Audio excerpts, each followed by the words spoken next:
Have you ever thought about how an arrogant, spoiled bully could transform into someone entirely different? What if the character you once despised was actually one of the most complex and tragic figures in the entire story? In today's video, you will find out how Draco Malfoy, the infamous Slytherin, changed in ways no one expected. At first glance, Draco Malfoy is nothing more than a snobbish, cruel, and entitled boy. Throughout most of the series, he seems like nothing but a nuisance, petty, jealous, and weak. Tom Felton brought him to life so well that it was easy to hate him. But beneath the surface, Draco was never just a typical antagonist. His journey was long, painful, and filled with moments of doubt, fear, and forced choices. He had to question everything he was taught, break free from generations of Malfoy legacy, and ultimately become his own person. Unlike Harry, who was shaped by love and friendship, Draco changed despite everything and everyone around him. That's what makes his transformation so fascinating. Today, we'll trace Draco's path from a privileged heir to a reluctant Death Eater, and, finally, to a man who left his past behind. Draco was born into one of the wealthiest and most powerful pure-blood families, the Malfoys. His mother, Narcissa, came from the esteemed black family, further cementing his noble status. From the moment he could understand words, he was told he was special. He was the only child, the heir to the family's name and fortune.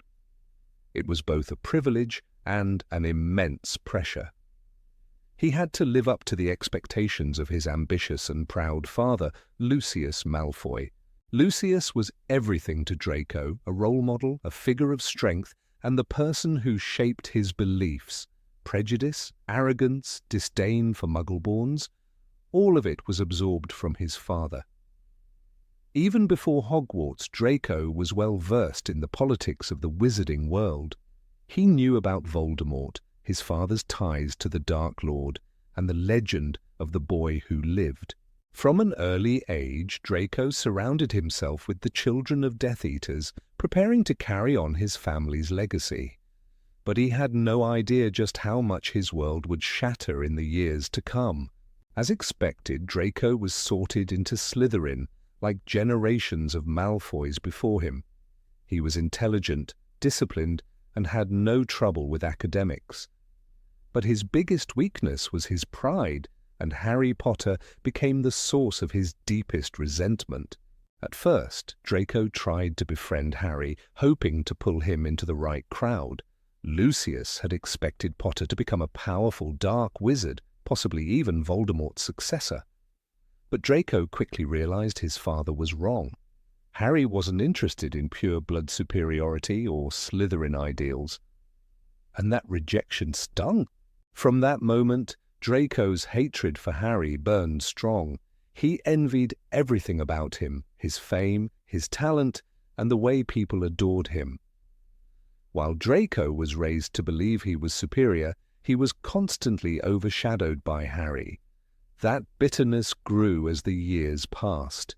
Deep down, Draco knew he wasn't like Harry. He wasn't brave. He wasn't a hero. He could torment weaker students, but when faced with true danger, he was a coward. He hated that about himself.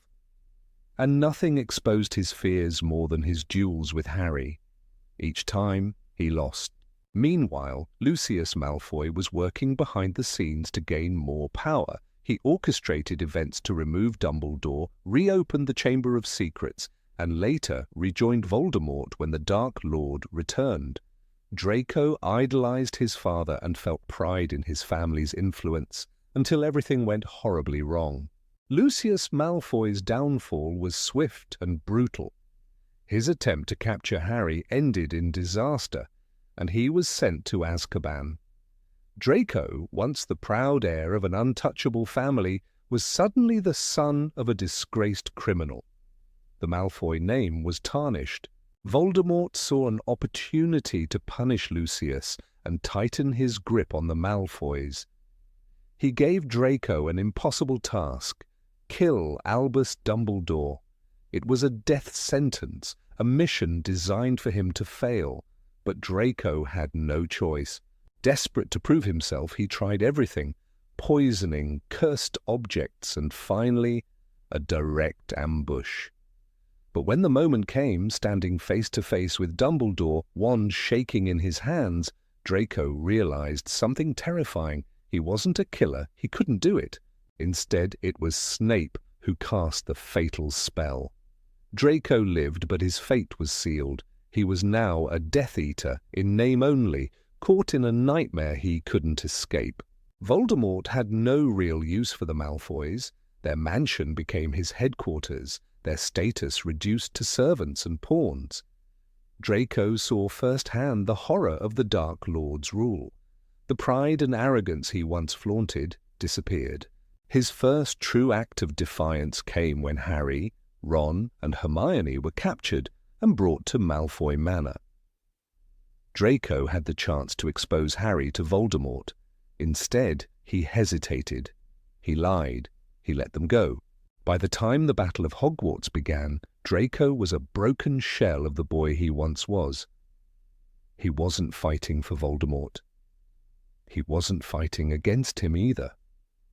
He was lost, trapped between fear and guilt. In the end, it was Harry who saved Draco's life. Twice. That moment shattered everything Draco had been raised to believe. The war was over. Voldemort was dead. And Draco had to decide what kind of man he wanted to be. Draco Malfoy was given something few Death Eaters ever got: a second chance. The Malfoys had abandoned Voldemort at the last moment, and because of that, they were spared from Azkaban. For the first time, Draco saw the truth.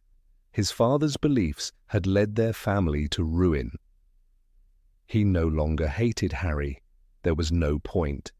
The war had destroyed too much already. He married Astoria Greengrass, a woman who, like him, had grown disillusioned with pure blood supremacy. They raised their son, Scorpius, to be different from past generations of Malfoys, kinder, more open, and free from the weight of old prejudices. Draco never became a hero. He never sought redemption. But he did something just as powerful. He changed. And that is why, out of all the characters in Harry Potter, his journey remains one of the most remarkable. Draco Malfoy and Harry Potter, two names forever linked by rivalry, destiny, and a war that changed them both. They fought on opposite sides, yet in the end, neither truly wanted to destroy the other. Could they have ever been friends? The war ended, but history wasn't so easy to erase. Harry had saved Draco's life twice during the Battle of Hogwarts. Once in the Room of Requirement, where he pulled Draco out of the flames while Goyle and Crabbe fought for their lives. And again when Narcissa Malfoy betrayed Voldemort, asking only for her son's safety. These moments should have built a bridge between them, but they didn't. After the war, Draco returned to a broken world. His family was spared Azkaban, but their name was dirt. No one forgot the Malfoys' loyalty to Voldemort. The Ministry let them go, but society didn't. Meanwhile, Harry became a hero, celebrated in every newspaper, honored by the wizarding world. They were on opposite sides once again, one rising, the other falling. J.K. Rowling later revealed that Harry and Draco had a distant, respectful relationship as adults. But respect isn't friendship. They never sat down to talk about the past. They never tried to mend what had been broken. Even when their sons, Albus Potter and Scorpius Malfoy, became best friends in The Cursed Child, it was their children, not them, who truly moved forward. It wasn't just history keeping them apart, it was who they were. Draco was raised to believe in power, blood purity, and social status. Even when he changed, those lessons were still in him. Harry, on the other hand, grew up with nothing.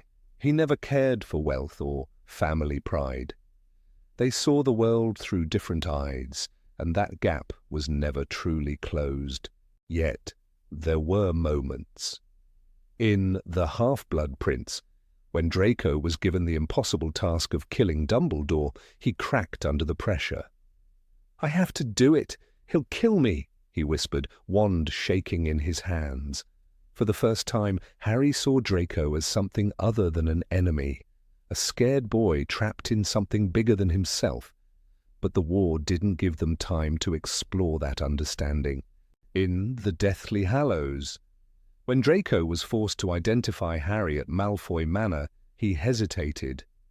He had the power to deliver Harry straight to Voldemort, but he didn't. He lied. It was a small act, but it showed that somewhere inside, Draco had begun to question everything.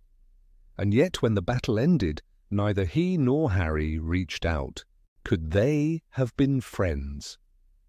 Maybe if life had given them a different start. If Draco hadn't been raised in a home filled with prejudice. If Harry had been sorted into Slytherin, as the Sorting Hat once suggested. Maybe in another world they could have stood side by side, but they didn't. And perhaps that's what makes their relationship so compelling. They were never meant to be enemies, yet fate made them so. And when the war was over, they were never meant to be friends, yet something unspoken still tied them together. Draco and Harry never needed words to understand each other. In the end, they simply nodded from a distance, acknowledging what had been and what would never be.